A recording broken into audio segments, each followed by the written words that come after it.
Halla el desplazamiento y distancia recorrida pasados 70 segundos de un auto que se mueve en el plano XY desde el origen de coordenadas a una velocidad constante de 1,5 en X y 4 en Y metros sobre segundo por medio minuto y luego cambia instantáneamente su velocidad a -5 metros sobre segundo en Y el tiempo restante.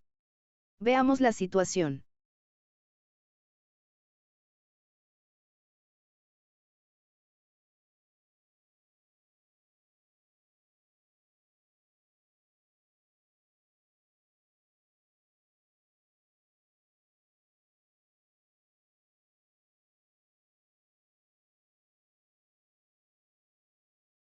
Esta es la información que nos suministran. Este es nuestro móvil. Nos dicen que partió del origen. Dibujamos el sistema acorde. El móvil hace dos movimientos. Uno con esta velocidad, que dura 30 segundos. Es un movimiento rectilíneo uniforme ya que es constante. El segundo movimiento lo hace a esta velocidad. Como el tiempo total es de 70 segundos. Quiere decir que este movimiento dura 40 segundos. Nos piden el desplazamiento y distancia recorrida por el auto. Con estos datos, manos a la obra. Esta es la ecuación de movimiento rectilíneo uniforme. Con ella buscaremos a dónde fue a parar luego de completar el primer movimiento.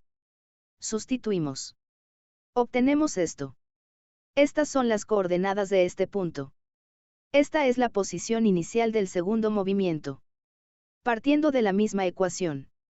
Con ella buscaremos a dónde fue a parar luego de completar el segundo movimiento. Sustituimos. Obtenemos esto. Esta es la posición final. Marcamos las coordenadas en el dibujo.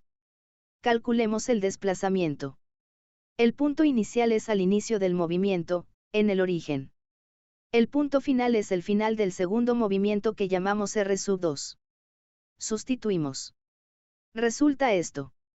Como el desplazamiento es un vector que une al punto inicial con el final, podemos hacer una verificación gráfica de que el resultado está bien muy fácilmente. Para hallar la distancia recorrida partimos de que el módulo de cada desplazamiento es la distancia recorrida en ese movimiento, ya que son puras rectas. El primer desplazamiento es el mostrado. La longitud de este trozo se puede calcular con el teorema de Pitágoras. Obteniendo una distancia recorrida de 128,16 metros, aproximadamente.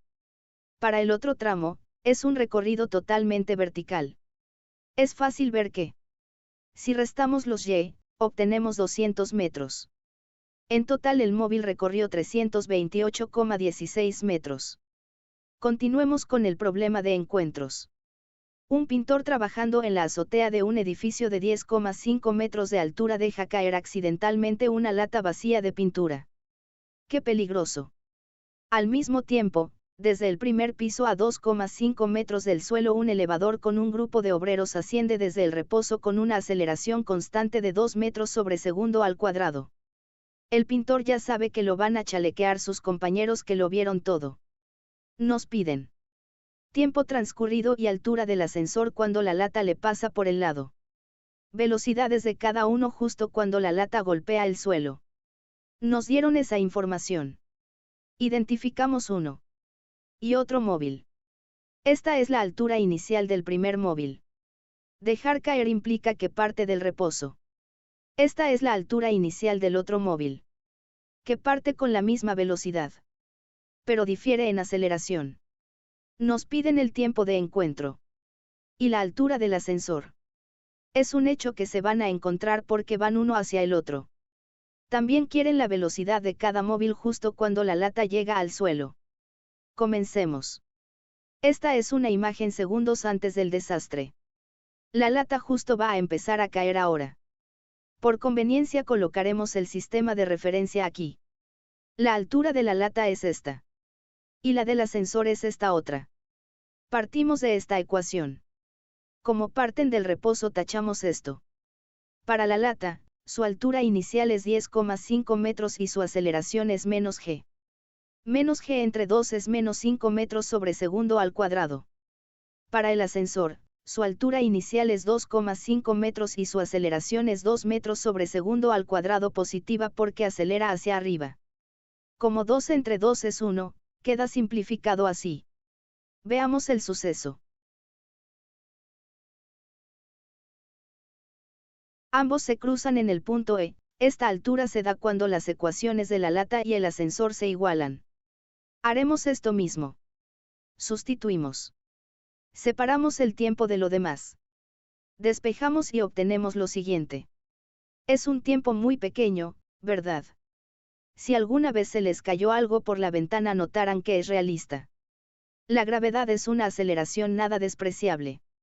Ahora, la altura del ascensor se obtiene sustituyendo este tiempo en la ecuación respectiva. Se obtiene esto, que corresponde a este punto. Para la siguiente pregunta nos cambian el instante. Nos olvidamos de lo que calculamos antes y obtenemos el tiempo que tarda en golpear el suelo para después sustituirlo en la fórmula de la velocidad final. La velocidad de la lata se puede conseguir también con la de v final al cuadrado, pero no podemos hacer eso con la del ascensor. Este es el método más directo. Cuando llega al suelo, despejamos. Y obtenemos esto. Es un tiempo un poco más grande que el de antes, porque llega al suelo después de que se encuentra con el ascensor. Entonces, para cada uno, haremos esto. Recordando que ambos parten del reposo. La lata está de bajada, por eso tiene una gran velocidad negativa. El ascensor sube con una aceleración pequeña, así que su velocidad es pequeña y positiva. Al siguiente problema. Cuando un globo aerostático que asciende con una rapidez constante de 9 metros sobre segundo se encuentra a 60 metros sobre el suelo, su pasajero arroja una bolsa de arena con una velocidad de 6 metros sobre segundo horizontal hacia la derecha. Colocando el origen de coordenadas en el suelo, halle para la bolsa su altura máxima. La posición transcurridos 2 segundos. Quieren saber dónde se encuentra a los 20 segundos. ¿Y qué ángulo hace su velocidad con el eje y negativo cuando ha caído 7 metros? Analicemos el problema. Hay dos móviles, pero este es el que nos interesa. Sabemos su altura inicial. Y que tiene velocidad horizontal. Esto es suficiente para que la bolsa haga un movimiento parabólico. Pero eso no es todo. Como es lanzada desde un globo que sube, al soltarse hereda esta velocidad, al menos al principio. Esta será la componente y de su velocidad inicial. Nos piden la altura máxima de la bolsa, su posición y ángulo de su velocidad en un futuro. Visualicemos la situación. Ignoren el hecho de que la bolsa de arena no está a escala LOL. Colocamos el sistema de referencia así, de hecho, el enunciado así nos lo pide. En el problema anterior lo hicimos por conveniencia, aquí por el enunciado. Esta es la posición inicial. Al sumar la velocidad de lanzamiento, con la que hereda del globo, obtenemos esto. Veamos la trayectoria de la bolsa.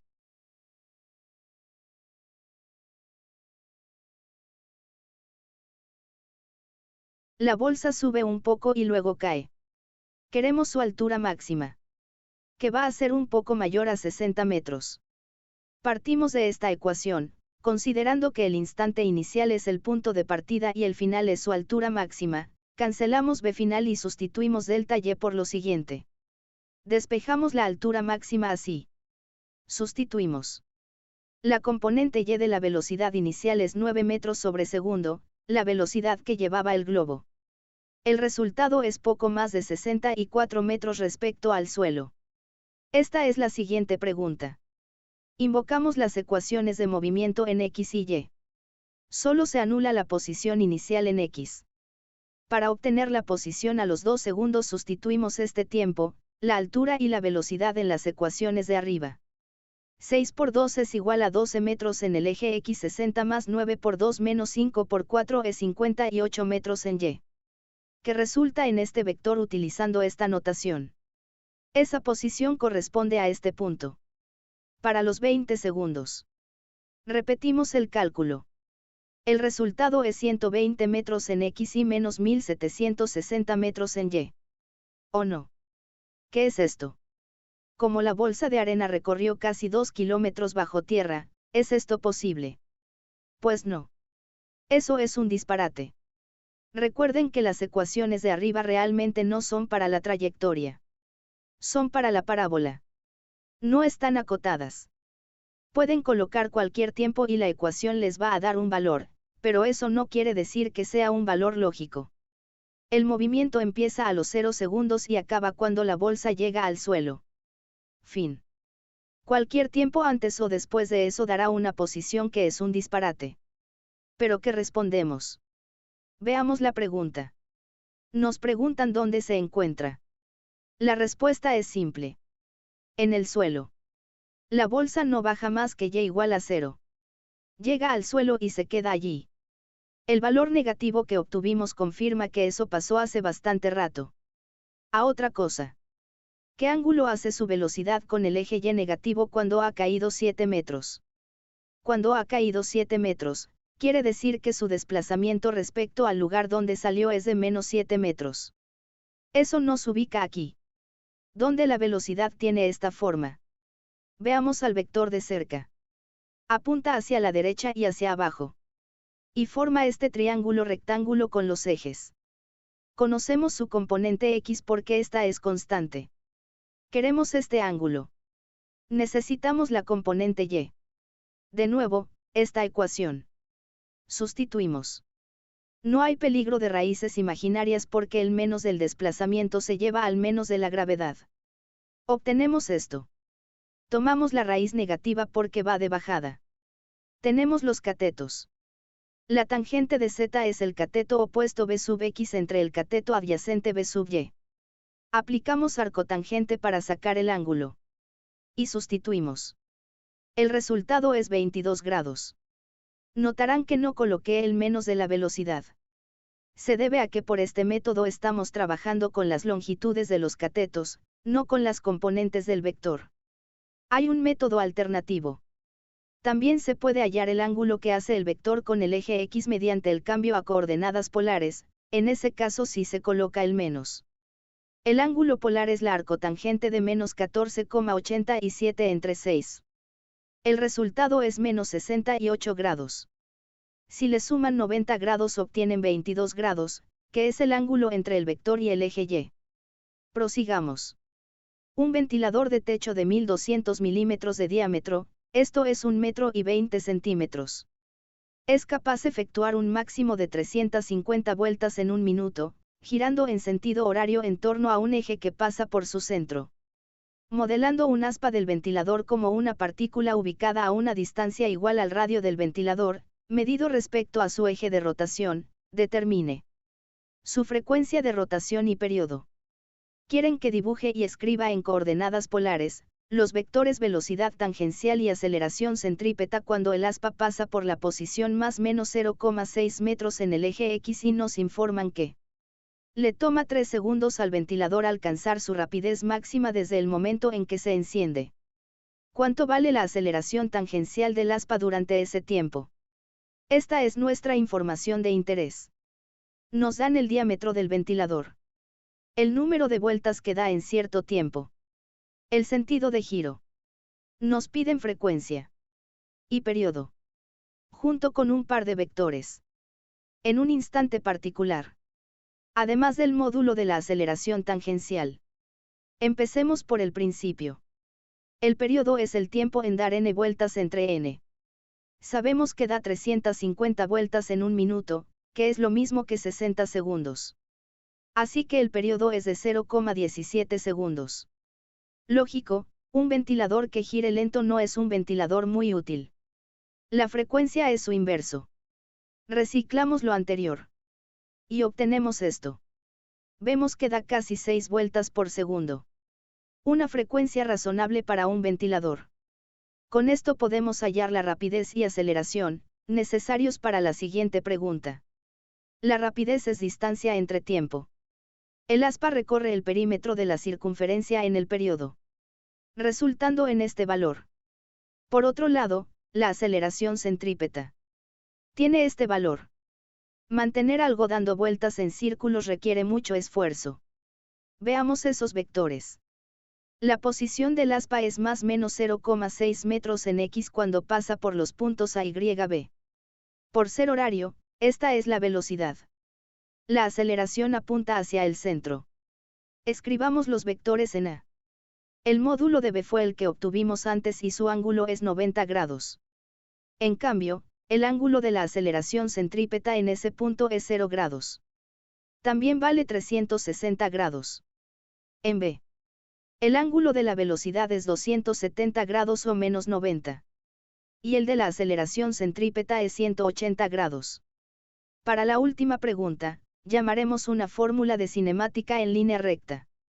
Sabemos que vale aquí también. Si el ventilador estaba apagado, si tangencial vale 0. Su tangencial será su rapidez máxima entre el tiempo de encendido. Sustituimos el valor que encontramos antes. Y obtenemos una aceleración de 7,33 metros sobre segundo al cuadrado. Esta aceleración es la responsable de que el ventilador apagado empiece a dar vueltas más y más rápido. Solo está presente mientras se enciende.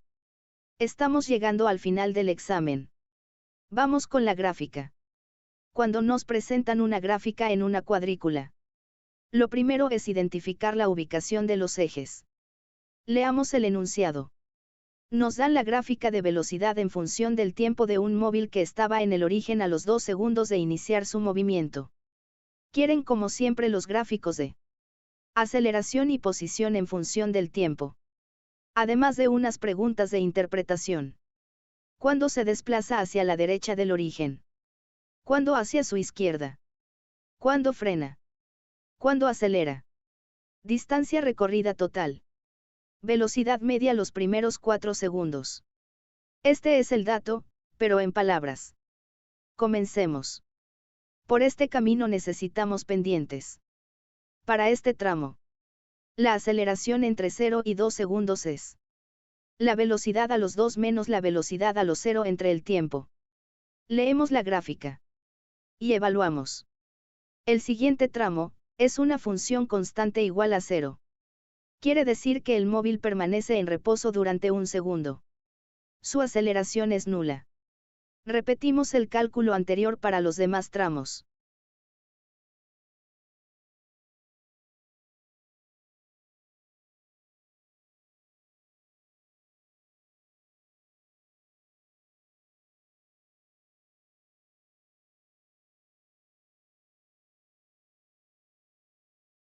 Ahora construimos la gráfica. Esta es la nueva escala. Solo debemos dibujar funciones constantes iguales a las pendientes calculadas. Continuemos. En este sentido necesitamos las áreas y el dato. Por completitud, necesitamos las posiciones al inicio, a los 0 segundos, al final, a los 7 segundos. Cuando cambia de forma, a los 2, 3 y 4 segundos. Los puntos necesarios están marcados en la gráfica original como guía. Busquemos las áreas. Tenemos este primer triángulo, que nos dará el desplazamiento entre 0 y 2 segundos. Su base vale 2 y su altura menos 3. Su área es menos 3 metros. En el siguiente intervalo no hay área. Es lógico, si está en reposo, no se desplazó. Sigue un triángulo de base 1 y altura 1. Su área es 0,5 metros. Sigue un trapecio, cuya base mayor es 2, base menor es 1 y su altura va de 4 a 7, es decir, su altura es 3. Este trapecio está acostado sobre el eje, recuerden. Su área es 4,5 metros. Esto es lo que sabemos. Hallemos los puntos antes del dato. Que es solo 1, x sub 0. Por ser antes del dato, debemos restar el desplazamiento. El menos por menos da más. La posición inicial es 3 metros. Ahora los puntos después del dato. X sub 3 es igual a X sub 2 porque estaba en reposo, el área es 0. X sub 4 es X sub 3 más el desplazamiento, en total 0,5 metros. Finalmente, la posición a los 7 es la posición a los 4 más el desplazamiento. Totalizando 5 metros. Con todo esto, hagamos la gráfica. Dibujamos los puntos primero. Ahora vemos la forma de la función. Si la velocidad es una recta creciente, la posición es una parábola cóncava hacia arriba. porque el camino de regreso complica las funciones. Queda así. Noten que hay un vértice a los 2 segundos porque la velocidad se anula. Entre 2 y 3 hay reposo, eso se refleja en una función constante. Siguen 2 rectas crecientes más, y ya sabemos que son parábolas cóncavas hacia arriba. Hay un vértice a los 3 segundos, eso nos ayuda un poco a darle forma. No hay vértice en la segunda parábola, haga lo que pueda. Tenemos nuestra gráfica. A interpretar. Se desplaza hacia la izquierda cuando su velocidad es negativa. Es decir, de 0 a 2 segundos. En ese mismo intervalo, su aceleración es positiva, contraria a la velocidad. Por lo tanto, frena. Viaja hacia la derecha cuando su velocidad es positiva. En ese mismo intervalo, su aceleración también es positiva. Como ambos tienen el mismo signo, quiere decir que acelera. Entre 2 y 3 segundos no hace nada de lo anterior.